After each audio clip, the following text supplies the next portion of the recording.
waxaan rabaa inaan tijaabino maanta inaan sameyno xawaalad yar oo Excel lagula shaqeysanayo sida xawaaladaha u shaqeystaan oo kale. Marka waxaan yeelinaa waxaan u qaybinaynaa miraayadeen dhowr qaybood. halkaas formatera seller kan tagaynaa diilimaan u sameynaa si aan u kala qaybino kuwa burburan ka dhigaynaa. markaas waxaan yeelinaa inaan magacyo u bixino haddana god walba kan waxaan ka dhigaynaa date-ka kan waxaan ka dhigaynaa lacagta uu diray qofka oo diray ah kan waxaan ka dhigaynaa inta uu bixiyay kan waxaan ka dhigaynaa inta laga rabay kan waxaan ka dhigaynaa haraaga ku harsan ama lagu leeyahay ama u haray asaga gebigood waxaan ka dhigaynaa kuwa dhexdhexaad ah oo dhexda ku aadan.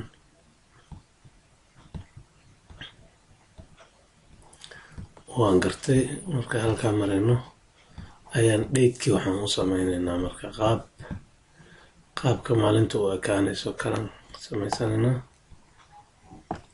maalinteena waxay u ekaanaysaa haddii ilaahay ku raalaada maalinta waxay u ekaanaysaa formatera sellerkan ku noqonaynaa. markaas waxaan leenahay tool maalin oo noocaas naga degdegtay laakiin waa garan kartaan lacagta u diray ayadana sidoo kale waxaan tagaynaa seller formaterinkeedana waxaan leenahay lacag waaye qaabkeedana waxaan ka dhigaynaa waa lacag qaabkana waxaan ka dhigaynaa inay tahay US dollar.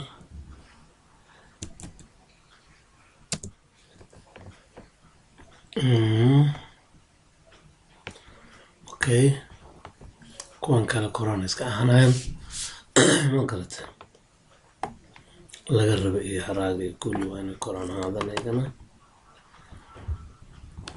valutan leenahay oo korona dhago ayagana waxaa haray haraagi. marka haraaga waxaan leenahay wuxuu la mid yahay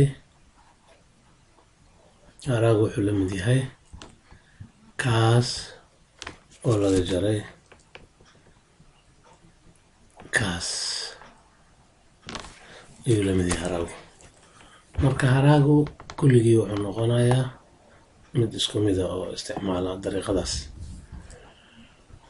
waan garanay marka qofkani wuxuu diray horta date-kan qoraynaa. date-ka waxaa lagu qoraa control iyo shift oo lagu daray labada dhibcood oo isdul saaran.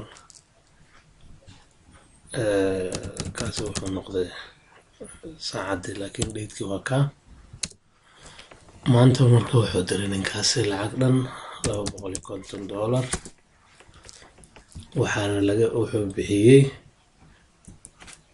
1,500 kron waxaana laga rabay 2,050 kron. lacagta ku dhiman waxay noqotay 550 kron. marka haraageenu haddii uu minus yahay waxaan ka dhiganaynaa inuu casaan isu bedelo. marka halkaas intaan aadno ayaa waxaan leenahay regular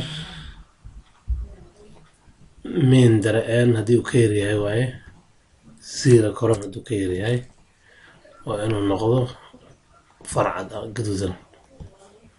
marka wixii minus oo dhan gaduuday noqonayaan. marka cashirkeena maanta halkaas aan ku ekeenaynaa. marka waa inoo maalinta dambe iyo beri.